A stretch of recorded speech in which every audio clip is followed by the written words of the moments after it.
Evening. Do your kids drive you crazy? Well, of course, the answer is yes to that. How about your employees? Do they drive you crazy? Is there one way that you could actually be with both the people that you lead at work and the people that you lead at home? Could it be that there's just one way that would actually make both settings better? I believe absolutely the answer is yes, but you got to tune in for the leader's pause. We're about to show up. I hope you show up with me, and we'll be on in just a second. Welcome to the Leader's Pause, where leaders like you tune in to find calm, get clear, and level up.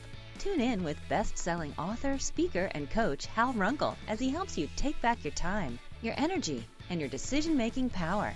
All you have to do is learn to press your own pause button first. So, take a break, take a breath, take a knee, and learn to access your greatest human superpower, the ability to pause, think, and decide for yourself. It's time to find calm, get clear, and level up. The Leader's Pause starts now. Good evening, afternoon on this Thursday. I'm so glad you are with me. And like we started off, parenting and leadership, are they the same thing? If not, why are we uncomfortable saying it? And it's been interesting because I started off my career as a parenting expert. I wrote a book called Scream Free Parenting, and it wonderfully became a bestseller and launched a career. And we had a business and we got to travel around the world. And I've met thousands and thousands and thousands of parents around the world. And what in that environment, I began to recognize that, God, this is about leadership. And so many parents objected to that idea. And I think there's a reason for it. At the same time, now I work with leaders. I'm an executive coach primarily, and I work with leaders and do leadership conversations. And I've worked with the Army and lots of other military installations as well as companies. And I talk about leadership as parenting. Now, people get really uncomfortable with that. I think, though, if we're uncomfortable with talking about leadership as parenting, and we're uncomfortable talking about parenting as leadership, I think it's actually for the same reason. It's because our models in our minds of both are really, really bad. Bear with me. So if I said leadership is like parenting, the first thought that most people are going to have is, well, it shouldn't be. These people should be grown-ups at work on your team, colleagues, your employees, whatever, your organization. They should be grown-ups. You shouldn't have to parent them. Which, think about how we're saying that. Hear the tone in the voice when I say we shouldn't have to parent them. I'm not your mom, right? I'm not going to clean up after you. I'm not your mom.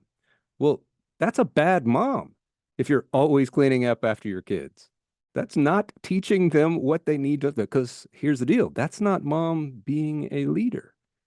That's mom babying her kids.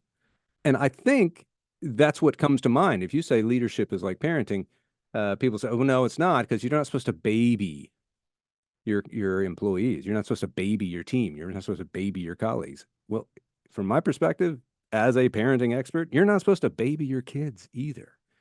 Babying as a model of how you lead people is a terrible model, whether it's in the home or in the office. But if that's what you think of when you think of parenting, then you're going to really, really struggle to make the shift to think that parenting is actually like leadership. So let's switch there. Parenting as leadership. Well, I dealt with this a lot in the Army. I was not in the Army. I was a contractor and toured the world. And I had a conversation with West Point military academy today, actually, about coming out there and doing some training there. I got to go to so many installations and train thousands and thousands of soldiers and their spouses. And this big thing was, I can't run my family the same way I run my troops. Well, what that led to was a reevaluation of both, of how they run their troops. Because the military is based on, for obvious reasons, a very, very strict top-down hierarchical model. that says command and control. I make a command and you do it. So my job is to control. So the job of a leader is to control the actions of the people she or he is leading.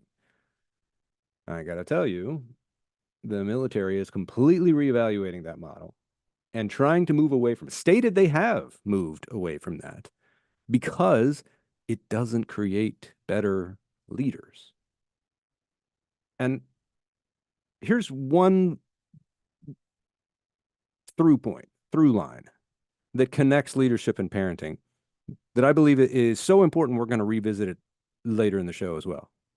Is that the hallmark of a good leader is not having good followers. Same thing, the hallmark of being a good parent is not having obedient children. The hallmark of a good parent is launching really responsible adults. That's parenting. That's the whole freaking point.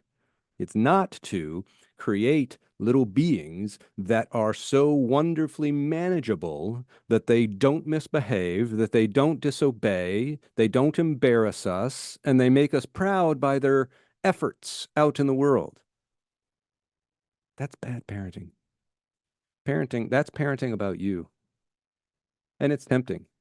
Absolutely is tempting, and I fell for it over and over again. Ooh, I get reflected glory based on how these kids behave, and so I need to make sure that people see how well behaved my kids are, because somehow that salves the empty wound in me of giving me a sense of meaning and purpose and makes me feel like a good leader. No, you know what makes me feel like a good leader is when my kids do what they want to do based on a good decision-making process that I helped shape, but also they actually picked up from other resources as well.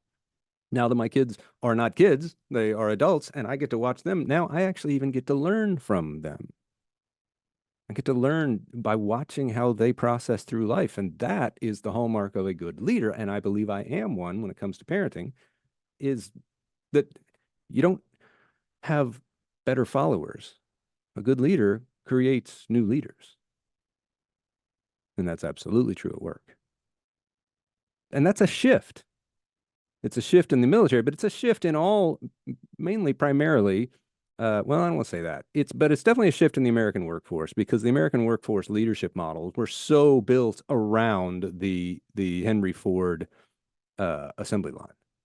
Our education system was based on that. It was all about how do we create good citizens that are able to do the same rote job over and over again for 8 hours, 5 and 6 days a week. That's why we created, by the way, if you look it up, that's why we created our education system the way it is. It's why kids sit in desks all day, still 120 years later, is because of that model.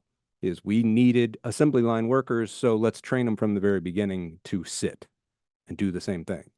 And that's where rote memorization came in.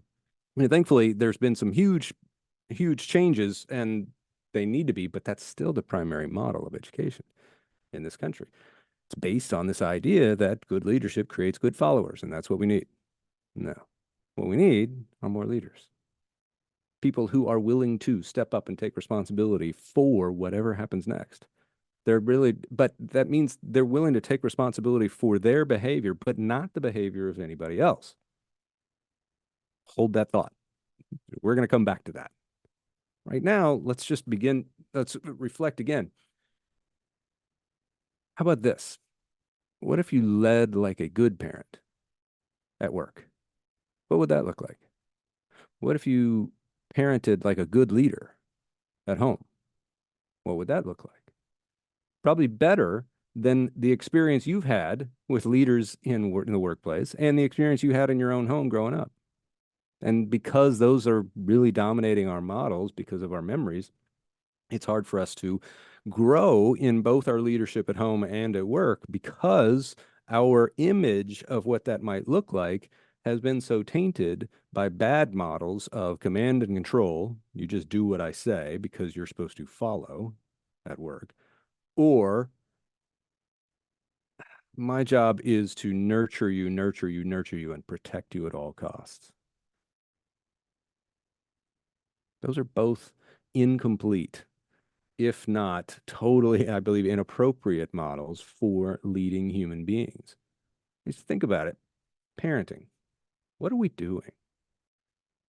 We're leading the next generation of human beings into adulthood. That's our job. Meaning our job is to work ourselves out of a job. Our job is to work so well, leading them so well, modeling them for them so well, so that they then launch and no longer need us. That doesn't mean they can't choose to be with us and depend upon us for certain things. Absolutely. But if you're ever going to die in peace, you got to know your kids can live on without you. Begin with the end in mind, as Stephen Covey would say. The end in mind is, and this was something that I learned by going around the world. I got to speak in 21 countries, I think, meeting parents, all races, creeds, nationalities, ages. And I really did come to believe that I think every parent ultimately wants the same thing at some level. We want a 25-year-old who can make good decisions. That's what every parent really does want. I want a 25-year-old who can make good decisions with their money, who can make good decisions with their body, make good decisions with their relationships, with their choice, with their work. That's what we want. And so our job, we talked about 2 weeks ago, our job is to make better decisions. And we want them to be good decision makers, but helping them become good decision makers, that's where the leadership comes in. Same thing at work. We want good, obedient employees who just do as they're told. Well, you're not going to last very long because you're not going to find those people and they're not going to stay with you if that's what they're picking up on, that's what this organization is all about. Rote following the leader is instead great leaders empower other leaders. They take people wherever they come in from and they help nurture them. They do protect them, but their whole job is to prepare them to start leading on their own. When we come back from the break, we're going to talk about an old model of military leadership, very old, 170 years old at this point. We're going to talk about a model of military leadership that is, in my estimation, among the best models for leading anyone anywhere. And it comes from Prussia, which was then adopted by Germany. And paradoxically, ironically, it's one of the reasons why Germany was able to launch and almost win 2 world wars. So, when we come back, be ready to adopt a military model of leadership that works better than most leadership you've seen in the office and certainly most leadership you've seen at home. So, come right back, and we'll be back in about a minute.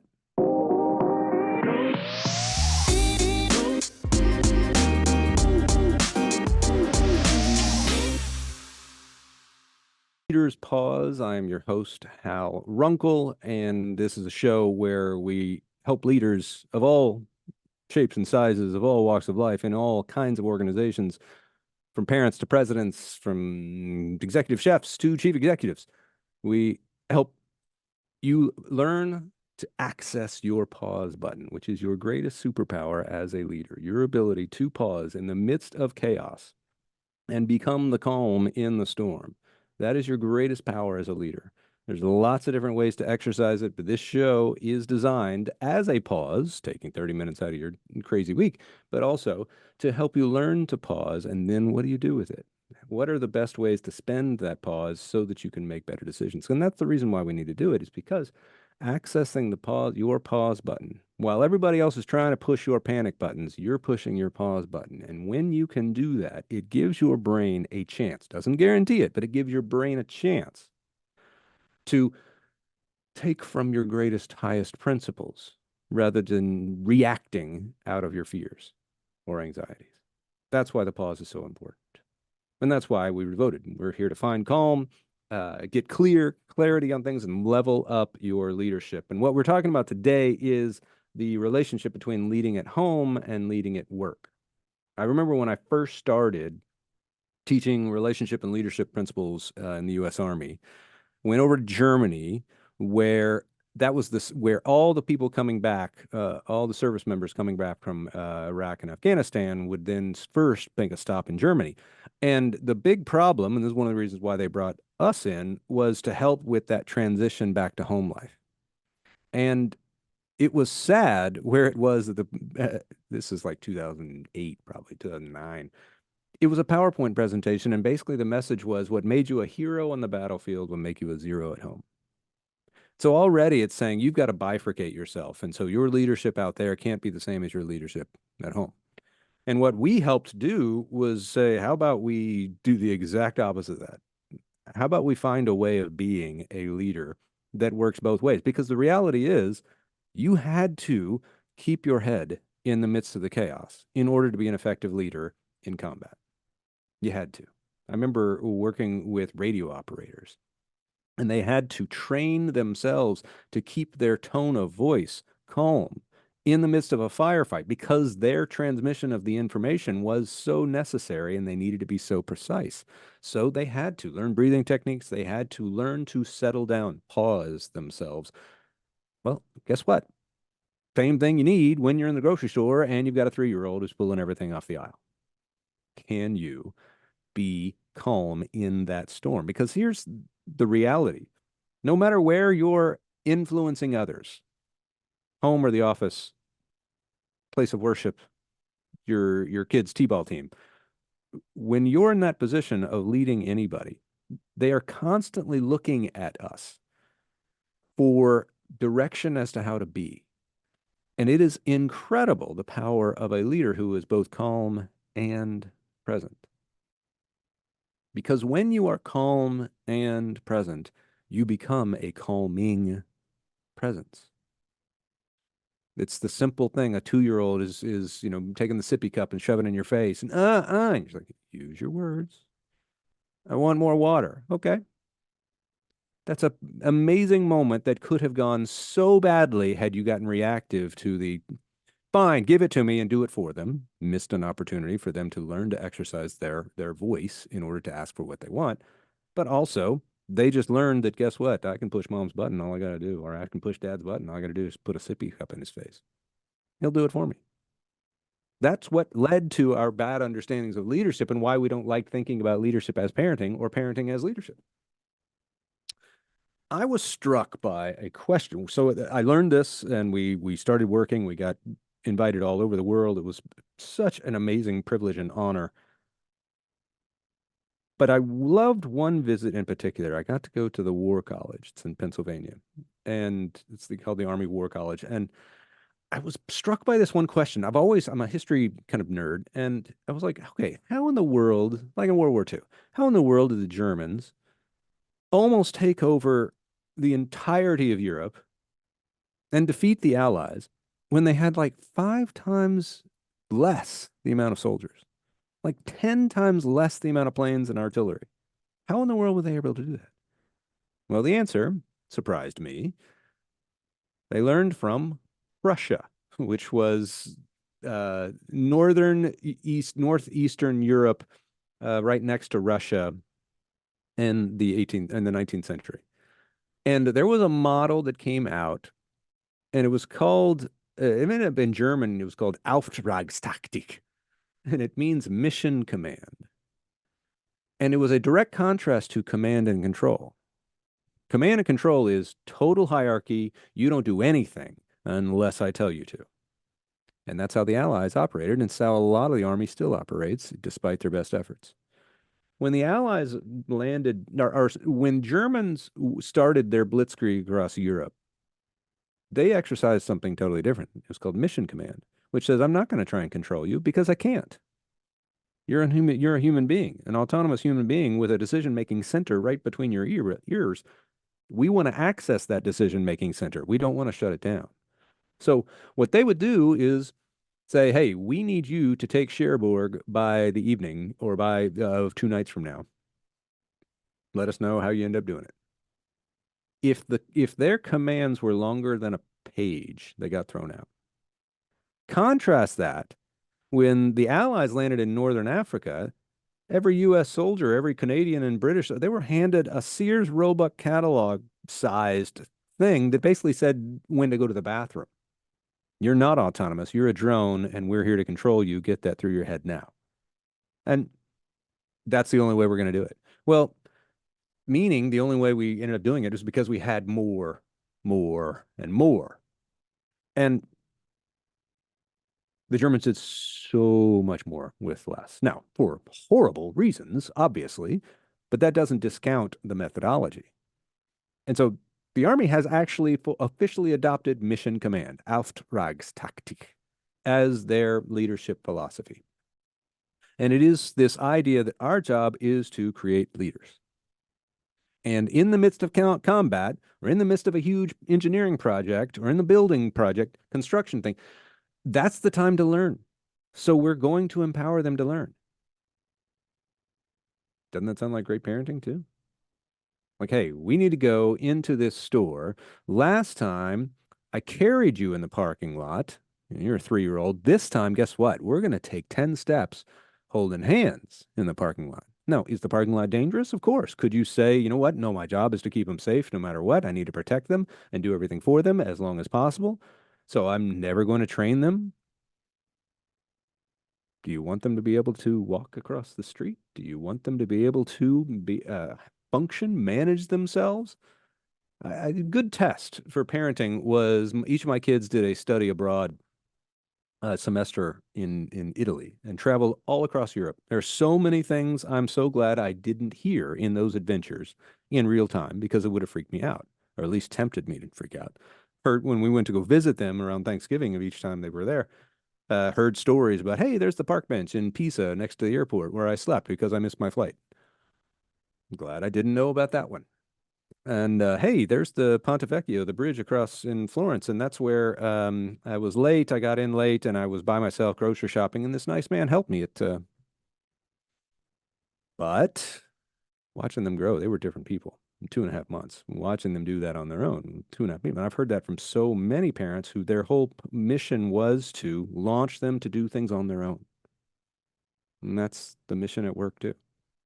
Our job is to launch new leaders into the world. That's the job of leadership, is launch new leaders into the world. And that is the same at home, and that is the same at the office, that is the same on the ball team, that is the same anywhere. You want them to have a higher level of autonomy, agency, decision-making ability, and confidence based on the fact that you engaged with them and tested and provided tests for them so that they could actually grow. That you gave them opportunities to step up and take responsibility, that you didn't do everything for them, that you would never baby them. You know what's amazing is we call the youngest child a baby.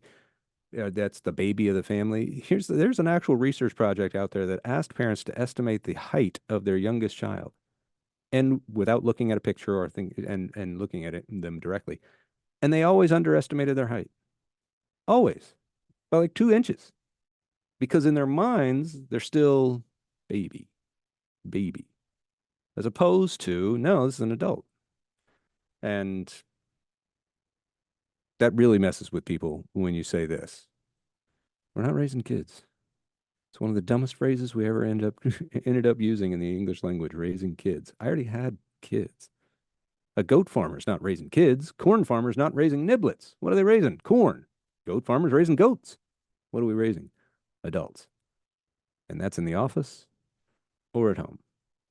Your job as an influential adult is to help raise and launch new adults.